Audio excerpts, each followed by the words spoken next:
Hello, and good morning, good afternoon, good evening, depending on where you're listening from in the world. My name is Jacqueline Dixon, and you're tuned in to the Ordinary People Show. Ordinary people can do extraordinary things. And we're broadcasting live from Toronto, Canada, powered by GBKM FM TV. I'm in studio for the first time, ladies and gentlemen, in almost 6 months since I've been away from my beloved Ordinary People Show set and studio and all of my GBKM family. And I just want to say I'm so happy, so thrilled that you've all welcomed me back once again. More importantly, I'm welcoming you back. I'm welcoming you back to the Ordinary People Show, the show that you created, the show that was created for you, by you, and all about you. All about individuals like you and I who are doing all the right things for all the right reasons, because we truly believe that we can touch, inspire, educate, and empower other people's lives by simply telling our story to one person at a time. Ladies and gentlemen, I'm not going to delay today at all, as excited as I am to be here, because today's topic is so powerful and it's so moving and it means so much to so many people. I'm going to endeavor to do my best, my absolute best, to cover all of the issues that pertain to this topic or are connected to it, so that we can ensure that we're going to be bringing some healing to many people out there that are just simply lost right now. And it's my hope that today's show is going to bring some sort of closure or be able to inspire those individuals who've lost their inspiration to get up once again and fight that good fight. Ladies and gentlemen, today's show, of course, is brought to you by none other than New Era Communications. New Era Communications, a professional training platform for entrepreneurs. New Era also is the producer of the annual MTM, Meet the Motivators Professional Speakers Symposium, which celebrates women in leadership. Today's topic of discussion is called Processing Grief Through This Pandemic. That's a big statement, and it's one that I have yet to see the plethora of online talk shows, radio hosts, even mainstream media have yet to tackle. The fact is that we've been in lockdown in North America since March of 2020.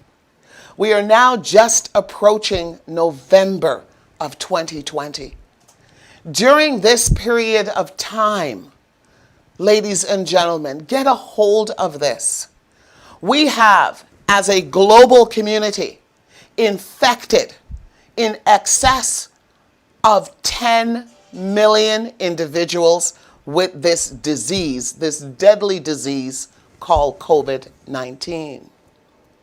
We in North America have lost in excess of 200,000 lives. Canada is just approaching 10,000 lives lost. Each one of those lives is either somebody's child, their mother, their sister, their brother, their father. Each one of those lives has a ripple effect on the individuals that were a part of their community, their family, their home. And that's what we're going to be talking about today. We're going to talk about the aftermath of death and how to process it in an unprecedented time, such as COVID-19. Otherwise known as the global pandemic. Processing grief through a pandemic is nothing that anybody in this entire world that is currently living has ever experienced. Nobody. Nobody can say that I did that, and here's what I suggest you do when I experienced my grief during my pandemic. Nobody has ever done it, because for most individuals, unless you were born prior to 1918 and you're still healthy and living, has ever experienced a pandemic before. Today we're going to be having conversations with individuals that had to directly go through a process in order to deal with the issues surrounding their loss. We have a fantastic lineup of panel guests waiting in the wings to talk to you. I have guests that are also online waiting to share their story with you as well. And we have, of course, our go-to psychologist, Dr. Edna, who's going to be joining us to wrap the show up with us later and provide us with some solutions. Ladies and gentlemen, I want you to buckle your belts, your seat belts. I want you to settle in, because I'm going to be opening up today about my personal grief and my personal experience and my journey with processing grief through this horrific pandemic. We're going to take our first commercial break and come back with my first interview guest, which is the president and CEO of Lotus Funeral Home and one of our GBKM sponsors, Kamal. Don't go anywhere. I'll be right back after the break.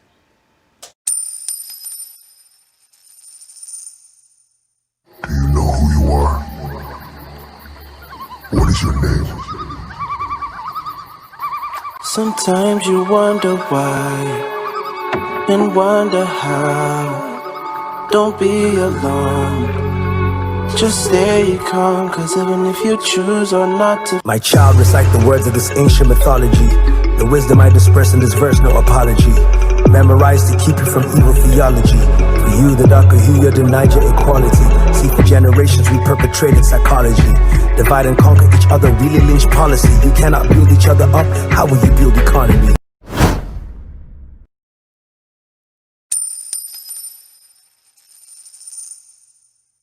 Do you know who you are?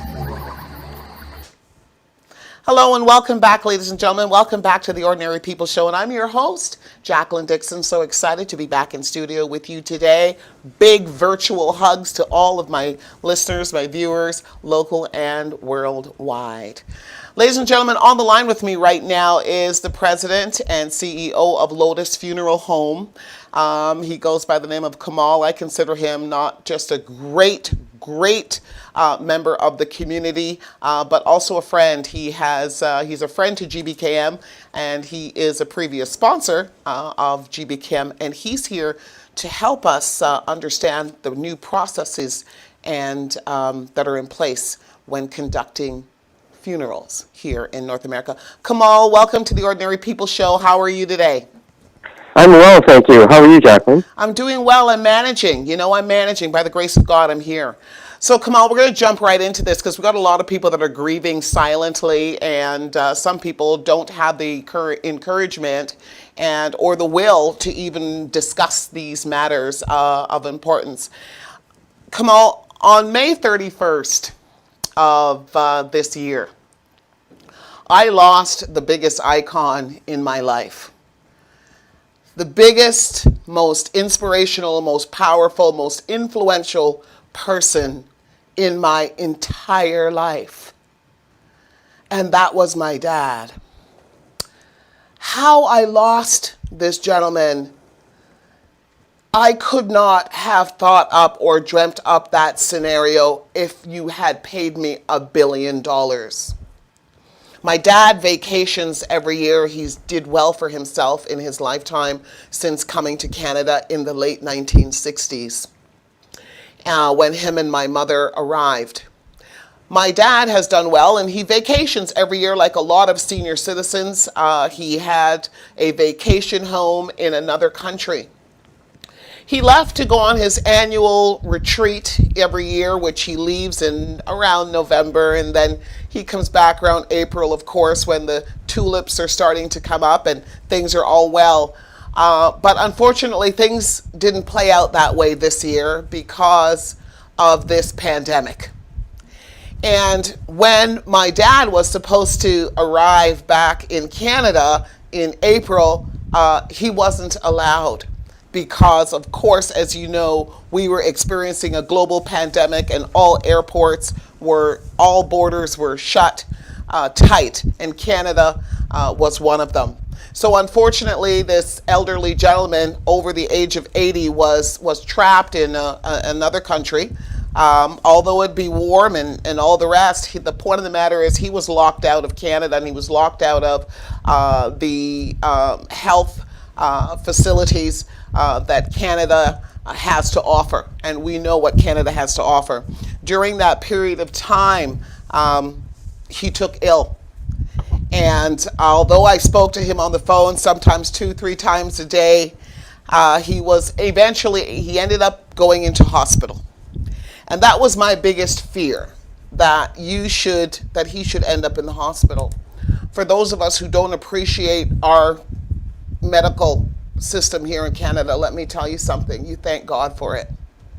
You thank God for it. You thank God for the medical professionals that we have, the medical institutions that we have, and how we manage them. Yes, it could always be better, but I can tell you for a fact, it can be a whole lot worse. When my dad entered into hospital in the islands, and the island is Jamaica, because that's where he's from, that's where he's born, he's a proud Jamaican. And he went into hospital and he had to undergo surgery. And of course, that's always your biggest fear, because as a Canadian, you don't want to be trapped in any third world country, regardless if it's your place of birth or not, and have to go through surgery because of your fear of what can or cannot happen on a medical level. And of course, what happened was the worst.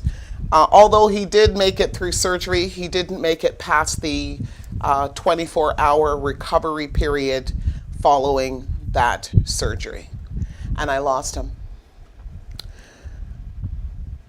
Losing your parent is something that we should all expect will happen at some point in our life, but losing your parent in this type of a situation where you are powerless does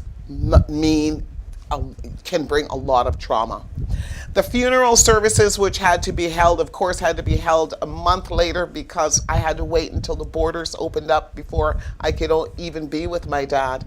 And having the restrictions that were imposed upon us meant that grieving and honoring him in this funeral procession, which took place in another country, was just out of the norm. So, one of the main reasons why I have you online today is because I'm sure that in North America, although I went through my experience in another country, I want you to speak to what the situation is here on the ground with funerals and the funeral services that are taking place in North America. What type of restrictions are imposed? How are families dealing with this new process of mourning their family members? With way that you're doing things now. I'm totally all ears, and I'm sure our listeners are as well. But even before you do that, maybe you can just tell us a little bit about your business model and your role that you play in the community. Please go ahead. Okay, Jacqueline, first of all, I want to just express my deepest condolences to the terrible loss in your family, to you and your family. And I know he's an important person in your life, and it's always difficult. And I guess only taking that day by day is the only thing you can do at the moment. But to answer some of the questions that you have, what I've always done is to connect with community. Is I take a very grassroots approach. In other words, I connect with community by just going out to community to attend services, to attend different events and functions, and be a support in different ways, even like financially supporting people. I guess I've grown the business in a lot of ways is because I've been known for someone who helps families even if they can't afford it. Right. When you get a position in life and you're able to help families, why not? I mean, I do have a social conscience, and that's something that is very important to me, because I've always thought that one day to be in this position, I had that capability that I'll help families who couldn't afford, and that's what I do every year as well. So I get a number of those that come to my different facilities, and we help those families. But growing it is really about just the services that we provide and what we do great work in the community. In different ways we support the community, and they support us and give back to us. So I give to them, they give back, and it's just been something that's the way that I've dealt with the business model that I have. And we want to thank you very much for that, by the way, because many of you might have heard of Lotus Funeral Home, but this is the gentleman that is behind it. And there are so many wonderful stories that you have, you know, in your books to talk about how you've come to the aid of the community on so many occasions in financial ways. And even there was a very touching story that touched my heart about the fact that you stepped into the grieving process of a family who had lost a young girl through kidnapping. It was a high profile story that was in the newspaper, and you actually stepped in and you conducted the funeral at your own cost because of the issues that family was experiencing financially. And I just want to applaud you for that. I think you're a stand-up gentleman. Very kind of you to say. Thank you. Now, listen, talk to us about the current guidelines for funeral services. What are the current guidelines for those that have experienced loss or could potentially experience loss during this pandemic? We can answer it in different ways. Number one, for funeral-related answers, it really depends on the province you're in. So I'm going to talk about Ontario in particular right now. Right now, you can come to attend funeral services. Right now, it's limited to 30% of your capacity. So that's going to vary from funeral home to funeral home. So, for instance, our example that our facilities they're quite large. Even during normal times, we can accommodate a large group of gatherings. But 30% also considers social distancing. So, in other words, you have to have like seating 6 feet apart, 2 meters apart. You have to have hand sanitizers, at all the entrances, and people have to be wearing masks upon entry. If they don't have it, we provide it for them, or the funeral home will have to provide it. When they come in, they have to log their names in for traceability. So they have to enter their names, their contact phone numbers, and so forth, and that's retained in the event that they have to be contacted. But what's interesting now is the borders have opened up for now even people who are out of country to now attend a funeral service, and I guess getting special attendance to bypass these self-isolation requirements now. So we even have currently going on this week, and even some more that just happened today, where there are family members in particular in New York. We've had some from South America and so forth, and the Caribbean as well. And what happens is there's an application you do online to the government. Also, supporting documents have to be given by the funeral home that has the person who's coming from that country listed in that letter that they're coming for the purpose of attending a funeral for their loved one, and it could be an aunt, uncle, child, or whatever the case may be. And the person should get COVID tested in that country with documentation showing that they are negative. So that is something that's just recently opened up, and that's where people who want to come in from out of country, and there's many cases like that, can now come and get the exemptions, not to isolate. They can come attend it and then leave and go back to their country. So that's something that's different. That's happening right now. Wow, that's interesting, and that's news certainly I didn't know. But I'll tell you another thing that I didn't know, this 30% capacity. So what you're saying is that even though we're told that there cannot be gatherings in excess of, I believe currently we're right now with 10 people indoors and 25 people outdoors, in the case of funerals, you can actually go up to 30% of the capacity of the actual funeral home. Am I correct? And that's right, and that's with the 6 feet or 2 meter separation of people. So every funeral home will be different. Some may only have 10 because their facility is too small, and they just that's all they can deal with, or 50. Some can do 200. So it really depends on your facility itself. So the number will vary depending on that particular policy of that funeral home. Very so that's good for to know. Indoor. Now for outdoor, for cemeteries, to attend a gathering in a cemetery, it's actually restricted, and they just changed it again to 25 people. With the second wave that's come, originally it was 100. Now it's down to 25 people. So that's enforceable for any outdoor event at a cemetery, like a burial, for example. Wow. So, so what I can do is, let me ask you. So in your particular case, we're on air. We're on air. So Kamal, in your particular case, the funeral home, your funeral home can hold a few hundred people. Am I correct? Yeah, just short of that, and that's with social distancing. So you'll have like the main chapel can hold a certain amount, and then there's overflow into the hallways and other areas of the facility. So that's like a total capacity of the building, for example, right? Okay. And that's with 6 feet separation between people. And again, it varies from place to place. That's good to know that. And let me ask you one last question before we wrap up your segment, Kamal, because I know you're busy. It's Saturday, and I can imagine that you're stressed for time.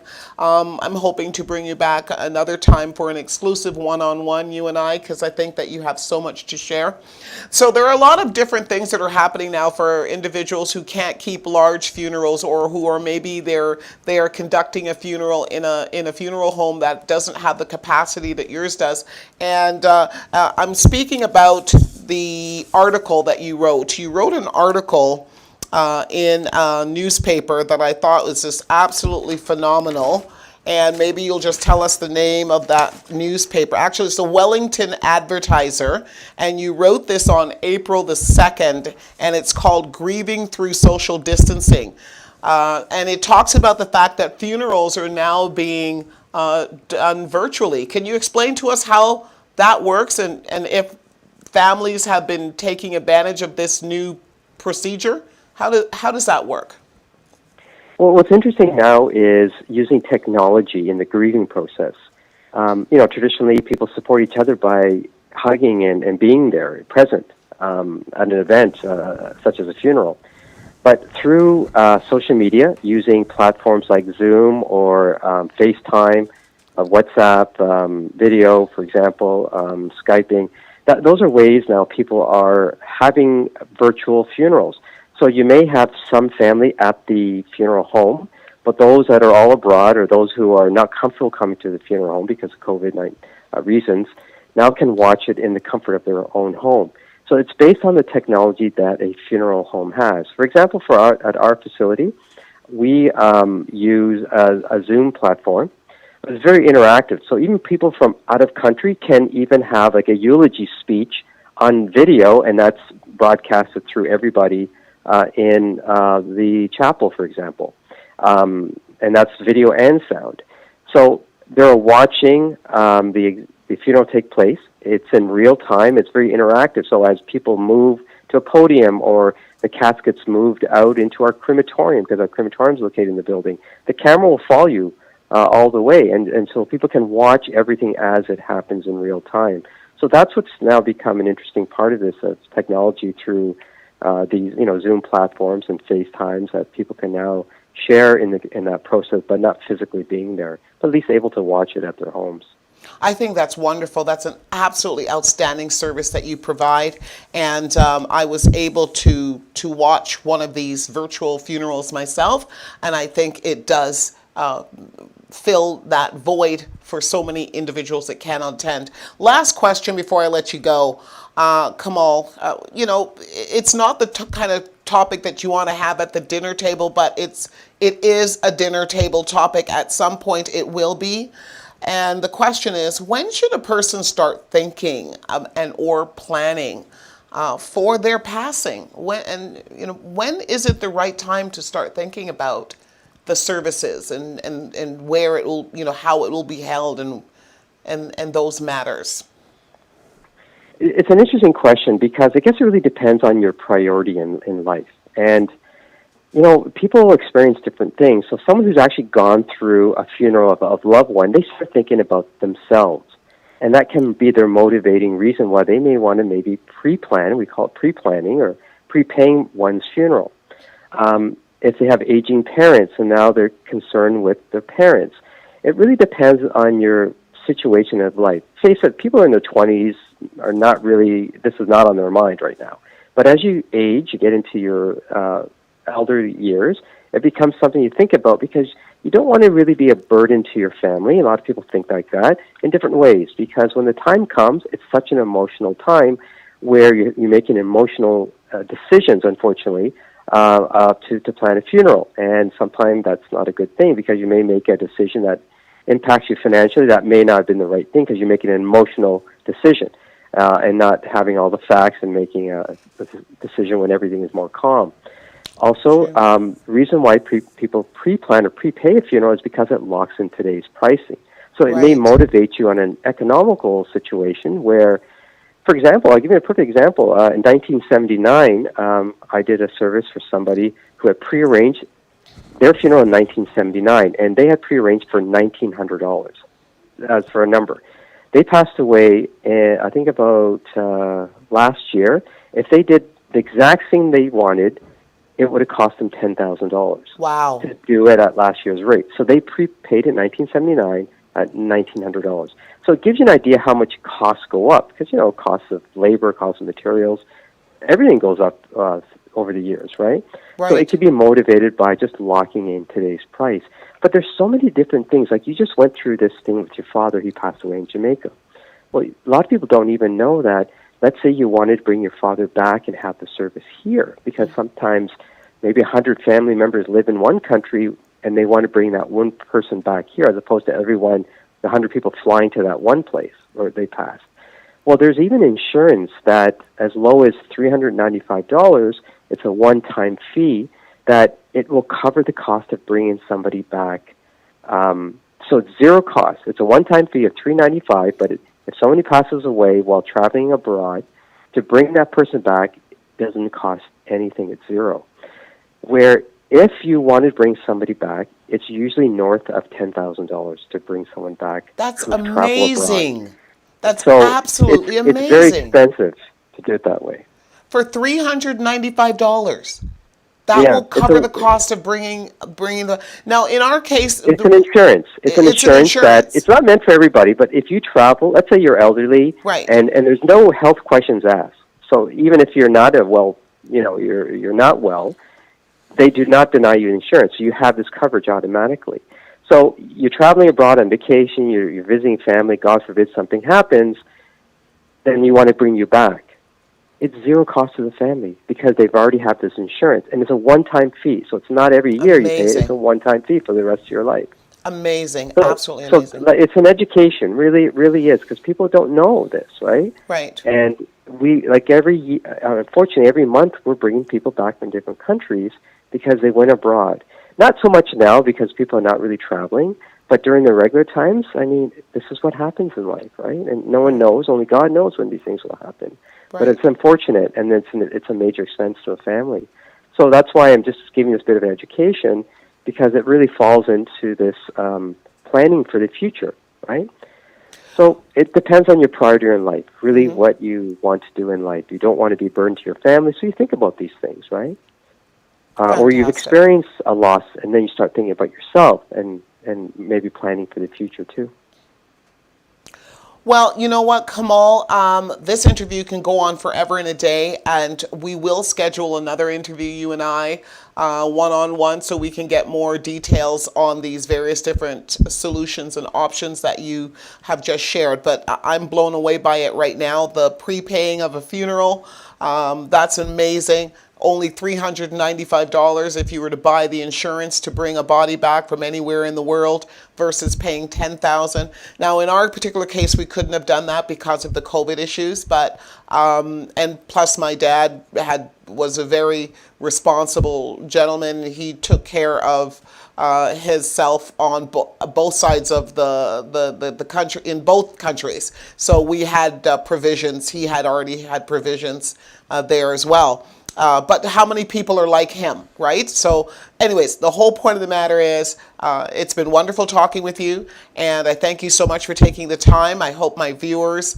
and listeners received a lot. The company name is Lotus Funeral and Cremation Center, and they can certainly look it up, and or we can just provide them with a telephone number right now, Kamal, so that they can call and inquire if and when they're ready. Yes. And if you want the phone number, it's 647-547-8188. Fantastic. And it's the same number that's on your screen right now, so make a note of it. Give Kamal a call, and he'll be happy to have that discussion with you. Kamal, thank you so much for joining us today on my first show back on the Ordinary People Show, and hopefully you and I will be talking in the near future. Have a wonderful rest of your Saturday. Thank you, Jacqueline, and the same to you. All the best to you, too. Thank you so much. Take care.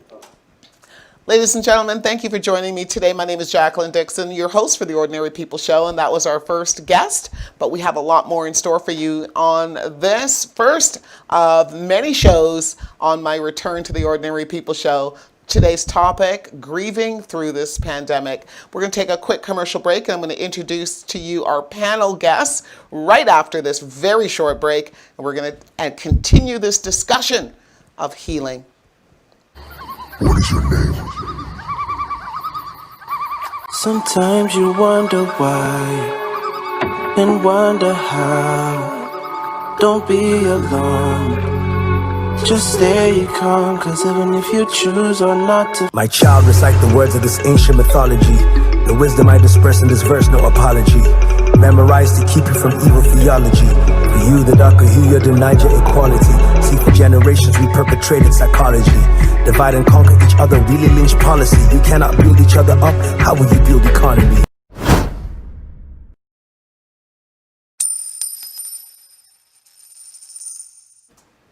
Hello, ladies and gentlemen. Hello, and welcome back. Welcome back to the Ordinary People Show.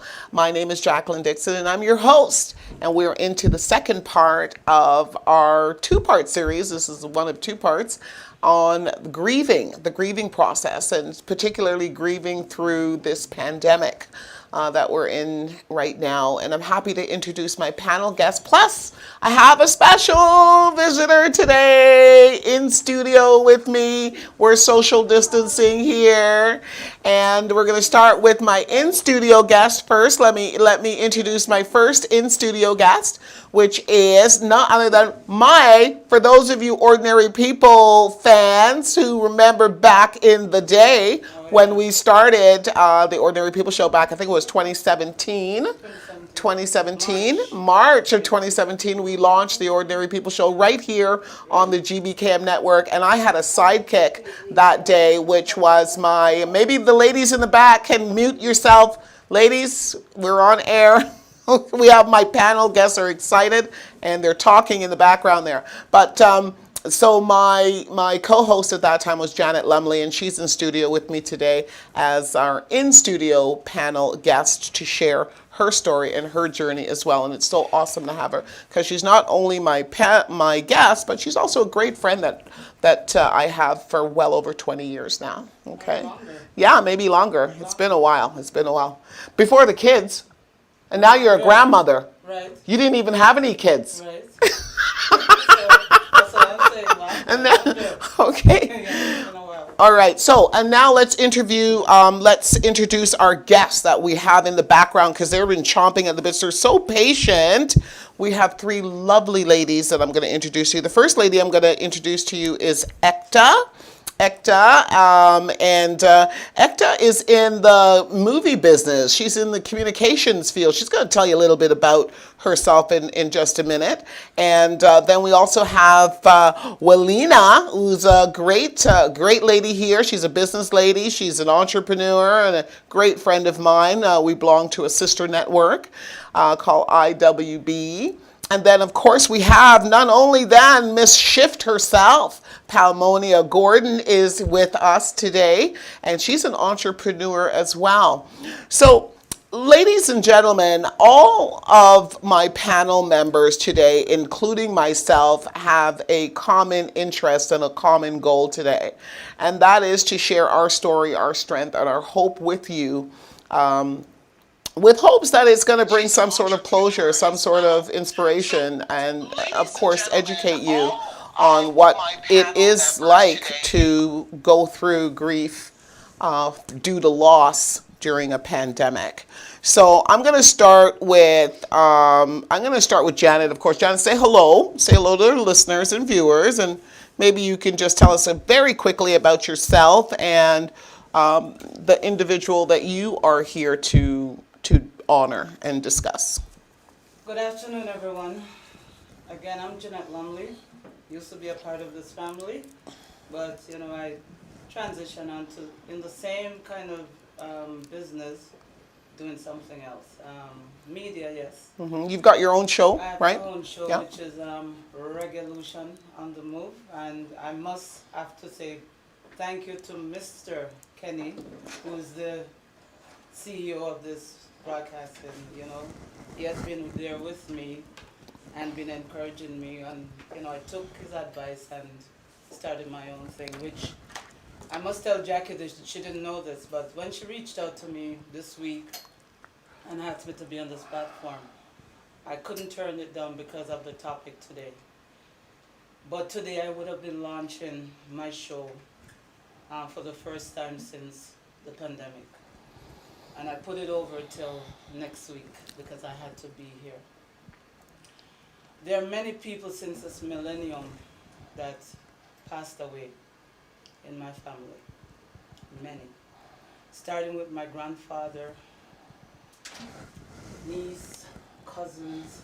It hasn't been easy since this millennium started for 10 years.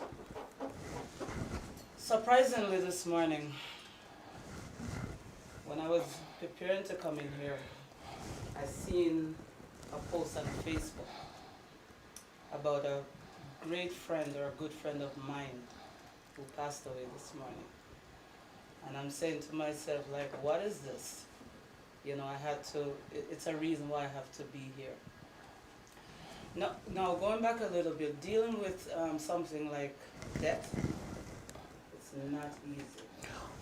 So Janet, of course, we all know that it's been extremely hard for you because you've had multiple experiences of grief during the pandemic. But let me ask you very quickly, because it's basically the same question I'm going to be asking all the other ladies as well. And Ekta, maybe you can just introduce yourself and tell us a little bit about your loved one as before I start asking the questions, because basically we're all going to be answering the same questions. Ekta, please say hello to the Ordinary People listeners and viewers and tell us a little bit about yourself. Ekta, can you hear us? Okay, we're having some audio issues with Ekta. I'm not getting her. So we're gonna move. Ekta, can you hear us now? Willie, can you hear us? They're all muted. Okay, you guys, they're on mute. Okay, you have to take yourself off of mute. Seems like you guys are all on mute. I thought we did, and it said the host muted us. Okay, I'm not sure, but Palmonia, while we have you, then let's start with you then, Palmonia. You're an entrepreneur.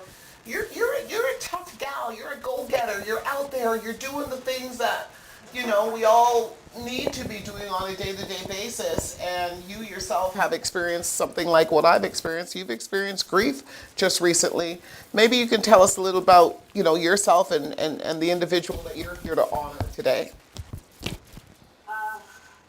To be honest, today is a tough day. Yesterday, rolling into today, we have some 5:30. Today is actually the third anniversary that I want to honor this young man, Sheldon Allen. He was 24 years old when he passed, actually on the 24th of October. So I know his mom, his family, the community of Malton broke 3 years ago when he passed. And of course, it's also the anniversary of my spiritual mother, Iris Douglas. And today, my sister And I was thinking this morning, in the past, it's often been in-laws, my brother-in-law, my aunt, not as still close, but still a different impact. So today, my sister, Sonia Francis, she would have been 73 coming up November 2nd. She recently passed. Wasn't able to make the funeral. And I think the process in which you're not able to grieve in its entirety has an impact on how we move forward. Okay. We weren't able to go to she has 3 children and like 5 grandchildren, and we were not able to go and offer them that love and support that we would have in the past. And Right. of course, And this is your sister? This is your sister? my oldest sister, that's my dad's first child. My dad's 94, still alive. So even that was difficult, watch my dad lay in bed, wiping his eyes because it's his baby, and I think we are, it's just a little bit, It's overwhelming. It's overwhelming. yes. And we're going to come back to you because I'm going to leave these questions open to the panel, and whoever wants to jump in can jump in. So let's go to Willie now. And Willie, just of course you're here for the same reasons we're all here. Maybe you can just share with us, who, the loved one that you are here to honor today. Tell us a little bit about that person. Sure. I'm here to honor my little sister, Pat. She was 69, so not so little, but when she was born, I was a little girl, and she was kind of like my baby. In fact, I convinced my parents that they should call her her middle name Jane after Jane Allison, the movie star, because I loved her. Mm-hmm.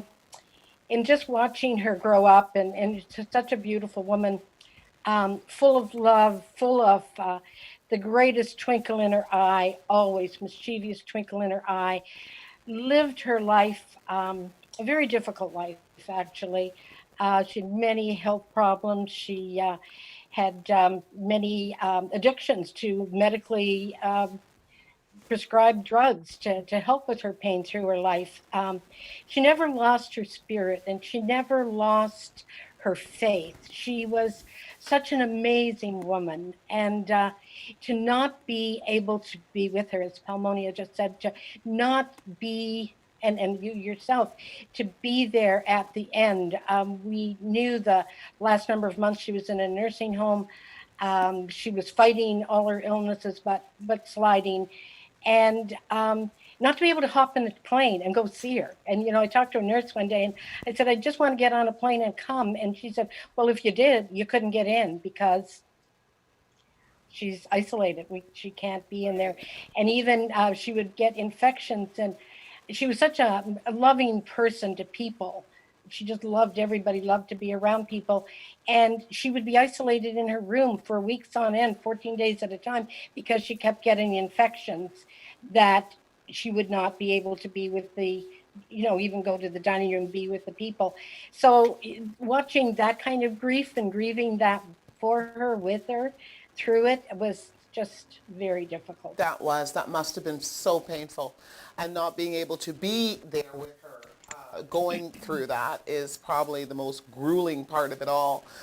So next we have Ekta. Ekta, thank you so much for being patient with us today. We're all here for the same reason, we know that. And we're going to have that full-throated discussion shortly. But before that starts, Ekta, can you tell us about your loved one that you're here to honor today? Yeah, thank you, Jacqueline, for giving me this great moment to share my feelings with everybody here. We all are going through so much pain in life at the moment. And because of this COVID, that pain has increased when we can't even go and hug our loved ones. I lost my uncle, the big brother of my mom, just a week ago.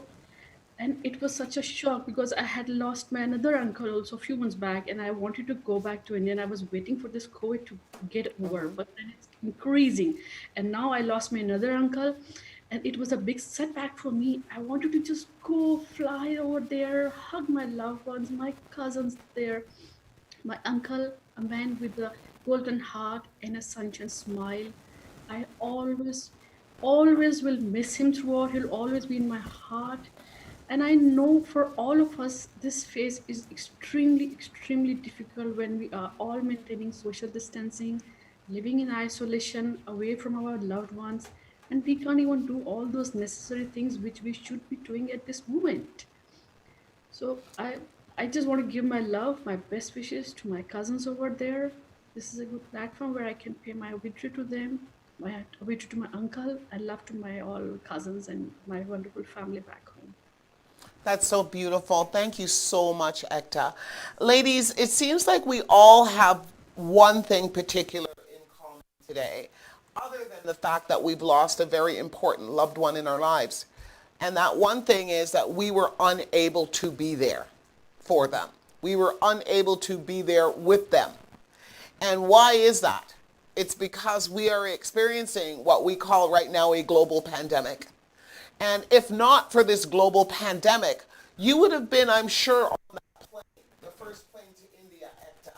You would have been at that nursing home, and you would have been holding your sister's hand as she transitioned. You would have jumped on the plane as well, Pamela, and you would have been there for your big sister, and I would have been at my dad's side until that very moment when he closed his eyes. We weren't able to do that, and that, ladies and gentlemen, it's not a simple thing to digest. It's something that's going to stay with us for the rest of our lives, right?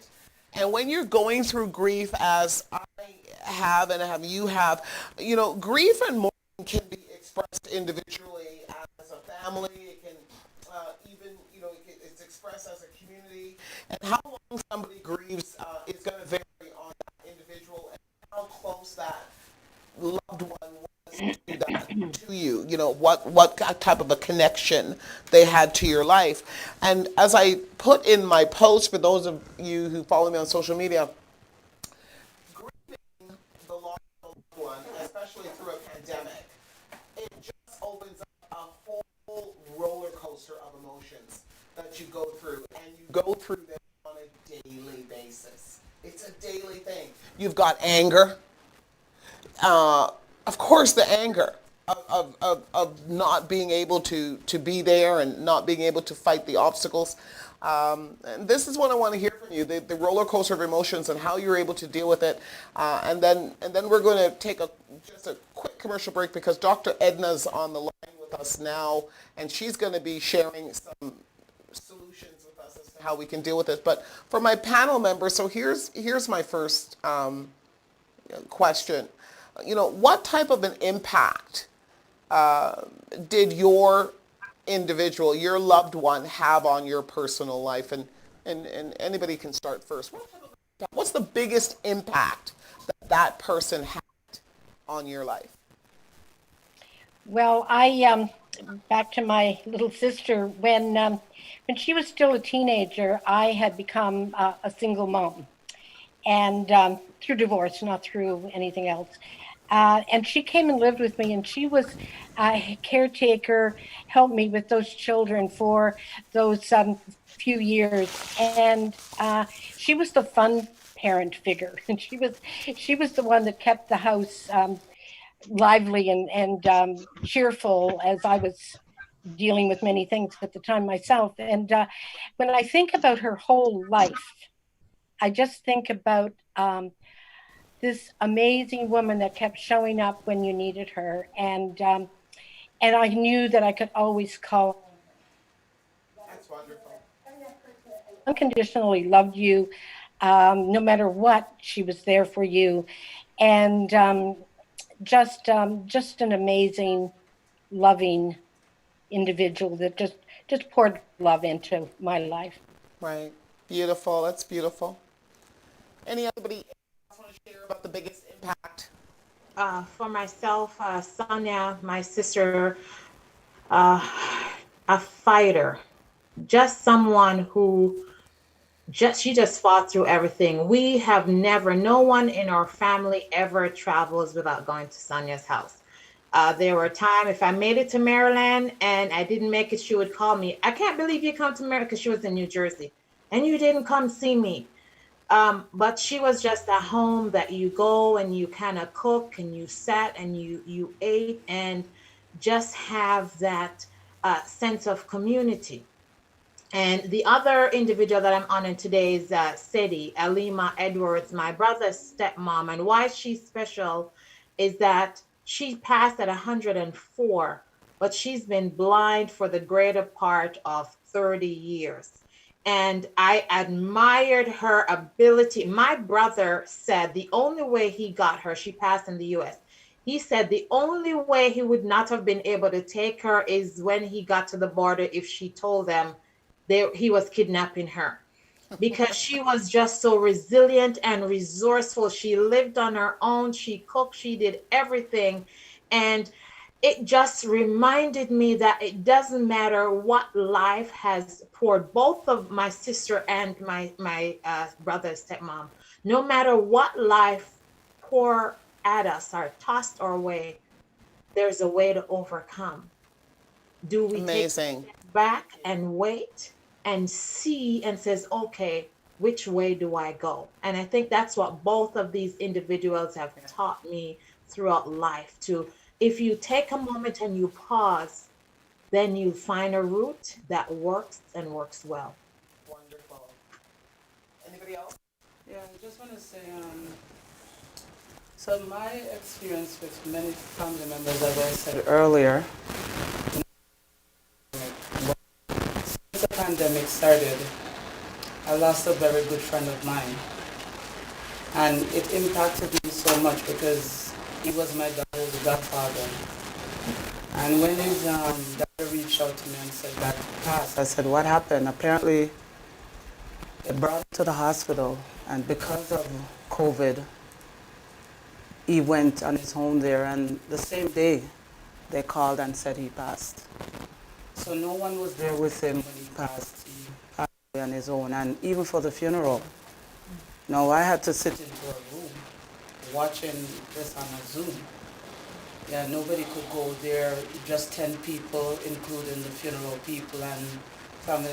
That was so emotional, I mean, till this day. So it's not that easy dealing with this loss No. during the before the pandemic and now.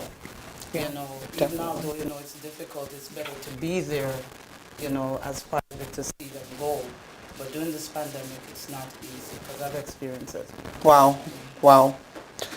I'll just share, quickly, like the biggest, my dad has impacted my life in so many different ways, but the biggest impact for me, where my dad is concerned, is probably two areas, but one is a little bit more poignant than the other one, and it's character.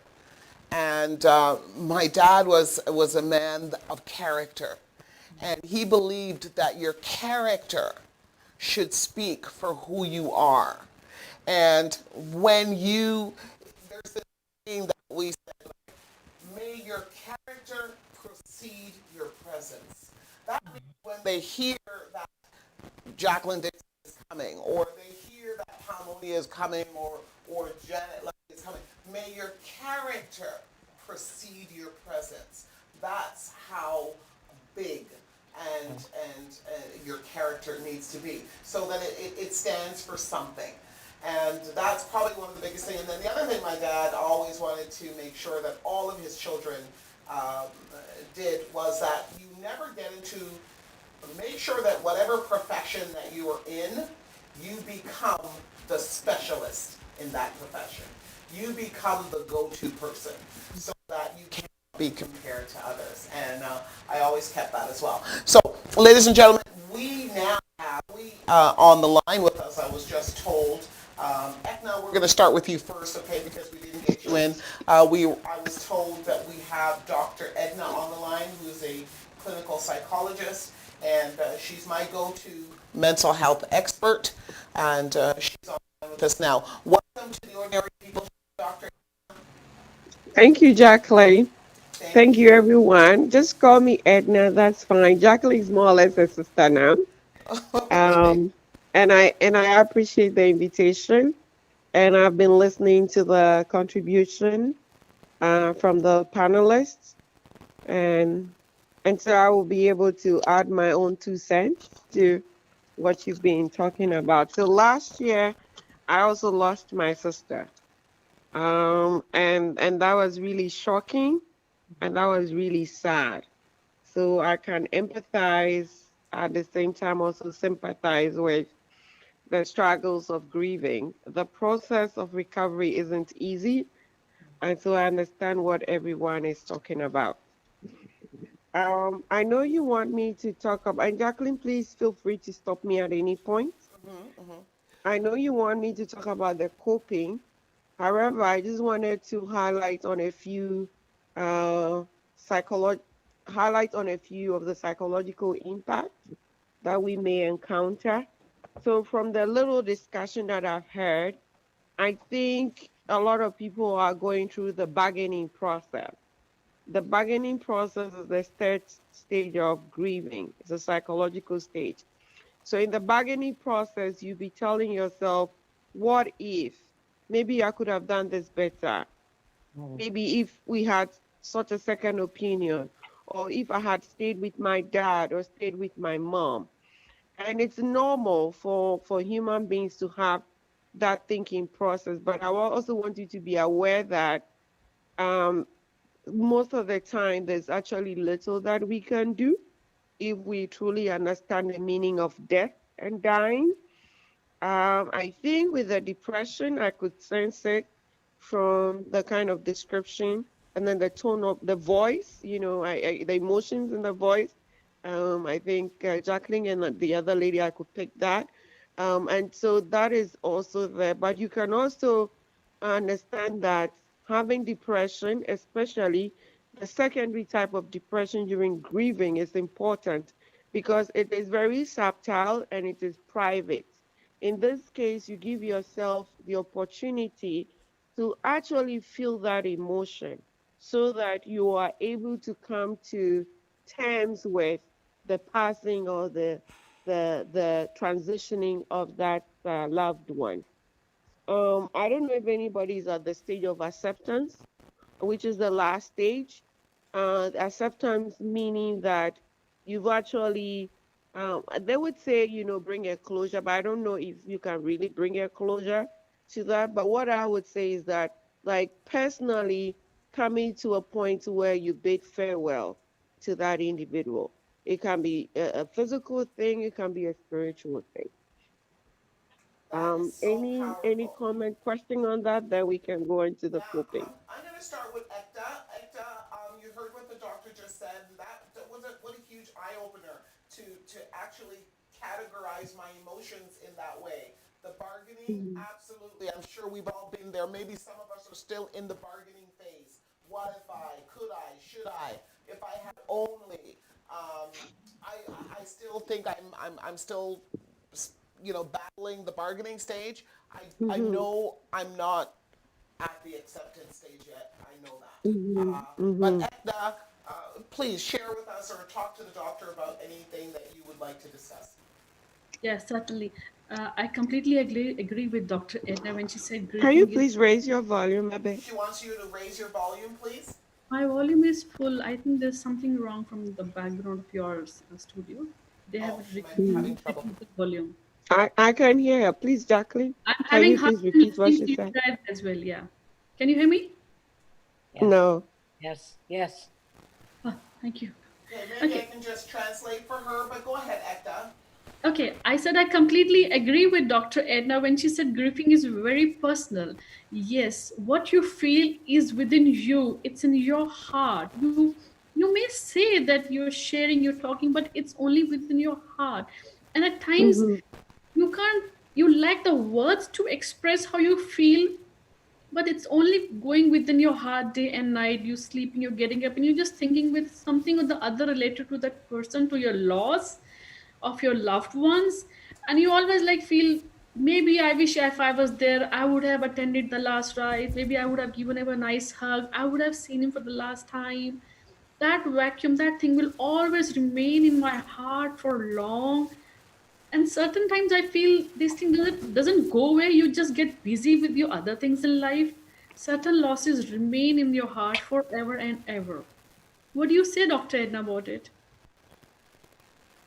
I heard the first part, but the last part. Well, it's the law. She's agreeing with you about the personal experience. Yes, grieving is a very personal thing, but she's also talking about the loss and that the fact that certain losses, maybe you can't really accept it. It just stays with you forever. Um, can you address that? Yeah, okay. So I can address that in a second when I'm talking about the coping, because as people of African descent, we have a different meaning of death and dying, or as Christians or as spiritual people. So I would tie the acceptance phase to that. But coming back to the bargaining, I'm happy that Jacqueline, you emphasized on that, because most of the time that's where we get stuck. So we shuffle between the bargaining and the depression. The depression is the next phase. And in that phase, sometimes too, we have these emotions like guilt, fear, and then anxiety. So we want to be careful, because if the anxiety exceeds, like 6 months, then probably we are entering into a more severe phase, like a clinical phase. And the depression is 2 weeks, where if you realize that you're feeling withdrawn, you're not being yourself. So that's a sign, due to the death of the past one, that's an indication that you're actually going to a depressive phase, and you may probably seek help from a professional or from a spiritual person or a loved one, to help you cope with that emotional turbulence. So now let's go into the acceptance. Yeah, so the acceptance, I think it depends on the relationship between the loved one who has passed on, and then the one who is living. Some people can easily get to that phase. So acceptance also doesn't mean closure. So that's sometimes people think that once you've gone through the acceptance phase, it means you've got a closure. No. So what I defined, I said it can be personal, but being people of Afrocentric descent, we are very collective, or other cultures similar to ours, like the Asian and Indian, they're also collective. So it can also be a collective acceptance, but that it does not necessarily mean that we're bringing a closure. It means that we've gotten to a place where we bid farewell to the person, because our interpretation of death and dying is not just a physical thing, but it's a spiritual transitioning from But this Dr. physical. Edna, I mean, this is you're always so spot on every single time, and this is why you're my go-to every single Thank time. you. But but is this not? Isn't the acceptance part of the grieving process currently exasperated as a result of the pandemic? The fact that none of us were able to be there with our loved ones, none of us were able to at that time of transition have any real impact on Hmm. it. How what are the repercussions of that? Yeah, so because we are wired as individuals, as humans, sorry, to be with one another, the departure of a loved one is critical to us. Unfortunately, like the COVID-19 has restricted us from engaging in things that are normal, right? So even if you would love to be there, based on the protocol, you cannot even be there, right? You can't be present with the loved one who is passing on. So I understand that that may have, or that could have brought on, extra stress to our grieving. But when it comes to you accepting, you have to, take everything in consideration. That what could you have possibly done, Fair right? enough. That is the truth of the matter. Fair enough. Like, what could you have done in that situation? That's fair. So then you're going back to the bargaining phase then, because then you'll be like, could be, I should have, we could have, but this is a pandemic. And in a pandemic, there are casualties, and we understand. It's not like, okay, the doctors or the nurses are not empathic. They are, but we need to follow protocol, right? So we would love to be with our loved ones, we would love to be present, but due to the current circumstance, we cannot. So in your private acceptance, you can actually bid the person farewell based on whatever you believe in or based on how you process, the end of a journey. Thank you. So you can meet as a family, you can meet as a community, whatever that you do. And I'm sure this is not the first time that humans have experienced pandemic. I'm sure during the Second World War or First World War, those who couldn't return home, their families were able to do something that, or the society, as you can see, there are things that we do that signifies that we appreciate them, we're bidding them farewell. But doctor, we can't. And just to move along into the next quick segment before we wrap up and let the ladies get back in, doctor, we can't do that. And I totally agree that there are ways in which we would send our goodbyes. We would have either the memorial service, we would have the Jamaicans call it nine night.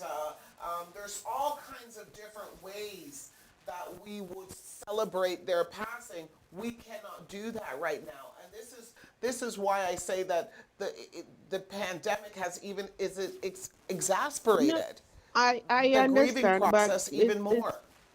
yeah, Antonia, but you it's have a question? Yes, yeah, I absolutely. understand, and I can sense the anxiety, I can sense the frustration, but it is my job to keep everybody calm. Okay, thank you, doctor. So I can empathize. I'm telling you, I can empathize. I've told you, I lost a loved one. I've been there.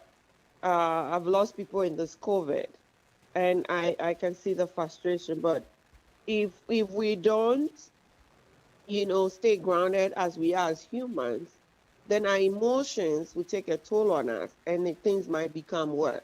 Yes. So in as much as we love to be there with them, the COVID has prevented us. COVID has impacted people's businesses, like we said the last time. COVID has affected marriages. People are going through very, very difficult times. COVID has affected educational progression of children. So many things. But what can we do? The best we can do is to learn to control what we have, and that is our thought processes, our own emotions, and our own reactions. And that's what I'm trying to do. So I understand. Don't think I don't. I do. Thank you, doctor. I Palmonia, do. you had a So question. let's look at the coping. Yes, Pardon? thank you, Dr. Edna. I appreciate that. And I do understand. In the interim, however, my sister was in a car accident. She fell in a coma. She has 3 children. Her daughter is actually a nurse, was working in Aruba, flew home the next day. And even at that stage, they were not allowed, it still had to be one. They couldn't stay overnight. When my niece told her, because my niece who was working in Aruba is actually from Atlanta, she told her she was going home. She said a tear rolled down her mom's eye. And when she wiped that tear, another one rolled down. So, even at that last stage, they were not even there we know the power of a touch. We know the power in the ability just to let someone know that even though you're supposedly not here, we believe you're there. And I believe that's some of the core things that is affecting the grieving process, that will affect the grieving process going forward for many people, because you have 3 children. They're not able to go in all at once. They're not able to stay overnight. And as you said, as a community and as women, we would be willing to make that sacrifice. Even if it means they had COVID and we were going to catch it, I'm willing to take that chance to help you in that transition. And that, I think that's the challenge, where in the compliance and the complexity, which we do understand having to comply, it takes something away, which is why many people may be stuck at that bargaining, because it's not my choice why I didn't go. I was robbed Mhm. of the opportunity Mhm. to go. And I think that's where that friction may come in, which will extend the grieving process for a lot of people. Mhm. And that is fine. I totally hear you. So in the coping, usually when I have patients who are grieving, the first thing I'll ask you is try to find your own meaning of the death of the loved one. Are you grieving the death or are you grieving the relationship that you're missing? Right? So if you're grieving the relationship that you're missing or you're grieving the death of that loved one, give yourself the opportunity. Don't rush it. Give yourself time to process and heal. That's fantastic. Thank you so much, Doctor. And two questions before we wrap up today's show, because I can tell you, I'm just in my, I'm taking it all in because I'm like a sponge right now. I so thirst for knowledge in this particular area because I've been drastically affected in a way. And I tell you something. Here's something I'm just going to share before the two last questions. Mm-hmm. I had no idea how critical the word inspiring is to the life of a human being. Mm-hmm. To be Mm-hmm. inspired.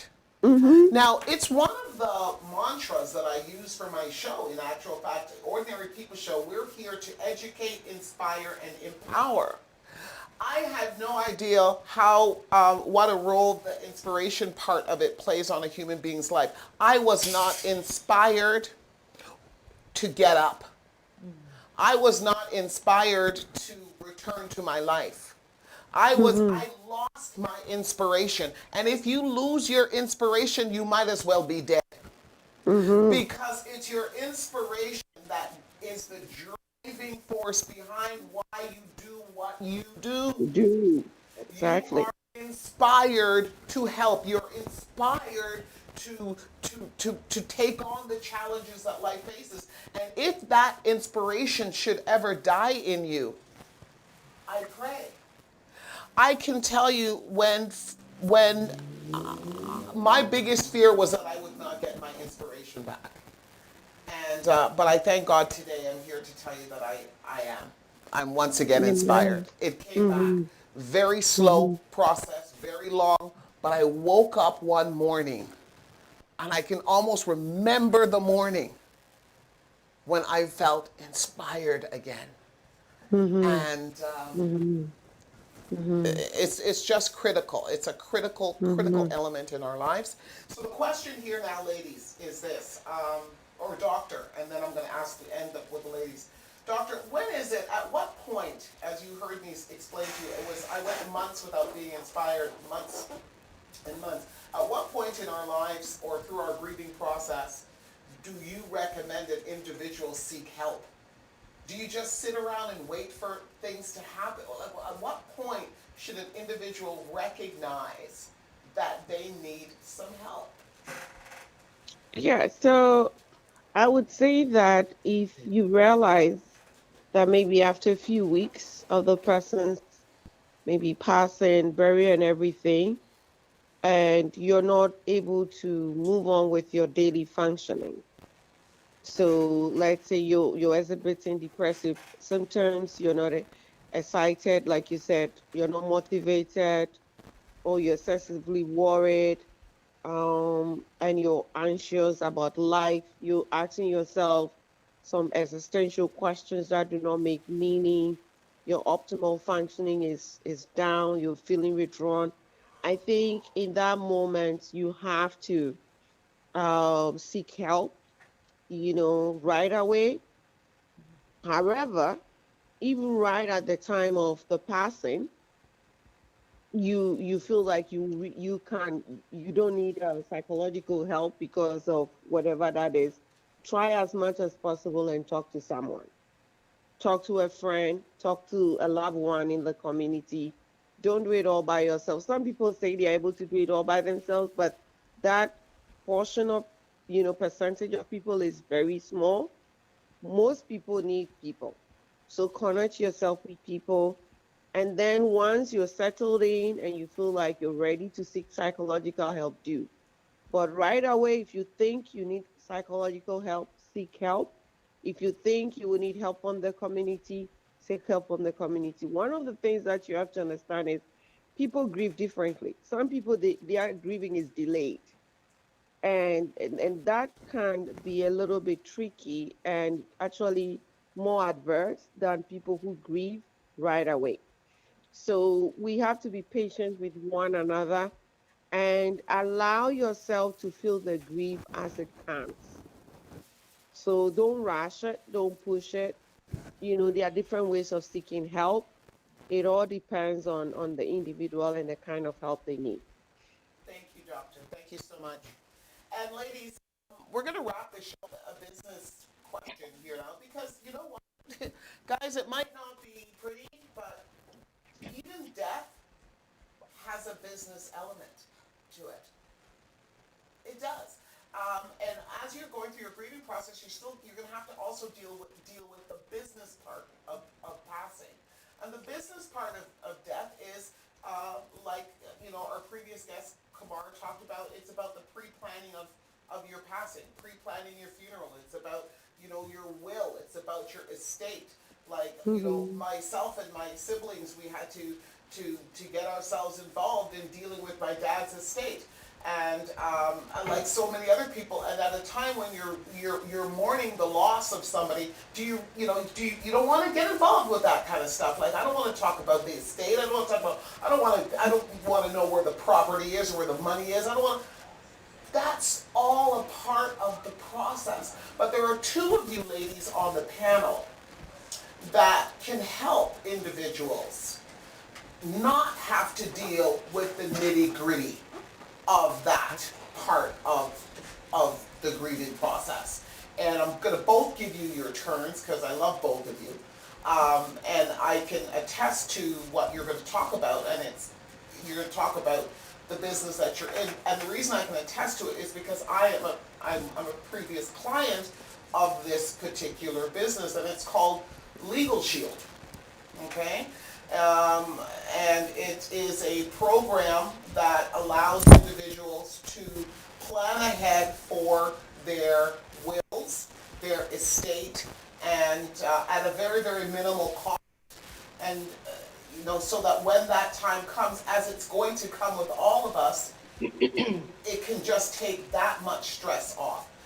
We'll start with you, Willie. Just quickly let us know explain this business side of dying to us. Okay, I will do my best. So I'm just going to talk about, yes, Legal Shield I have been in for many years, and it's been an amazing business in every way of helping families. And Palmonia, I know, will attest. In fact, she's an inspiration to me in who she's helped with it. But what I've been focusing on the last little while are wills and powers of attorney. And empowering women and men, but many women, to just get their stuff in order. And wills are actually for the living. People think, gee, I don't want to get my will done. It means I'm going to die. No, it means that you are empowered to show your family how much you care about them, that you've gotten all your estate in order. They don't have to wonder and worry. And I just could tell you a very negative story too, actually.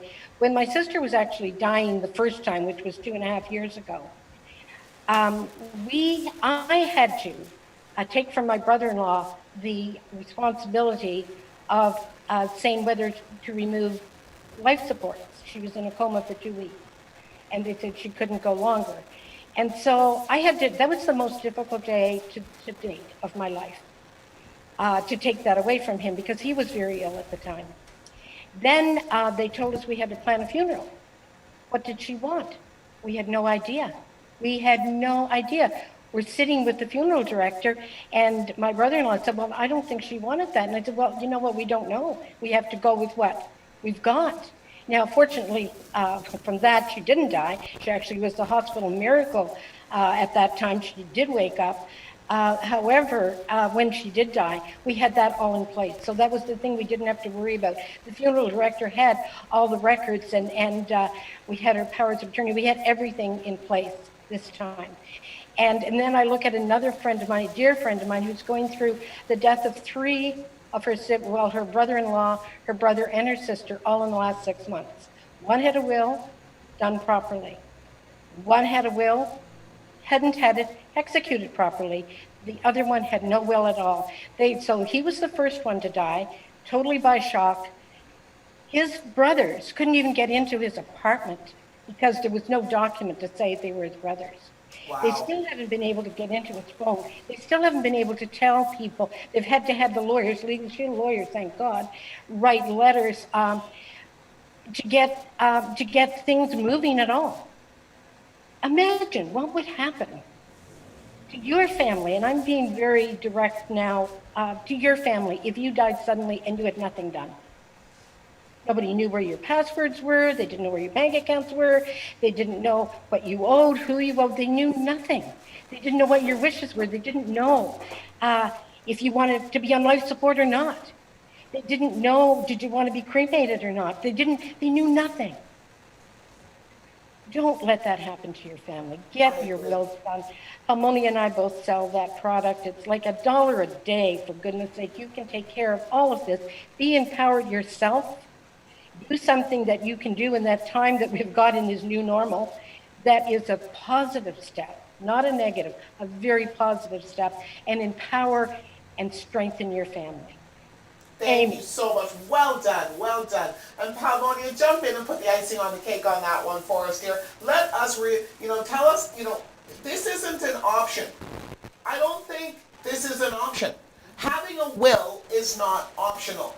Having power of attorney over your life is not optional.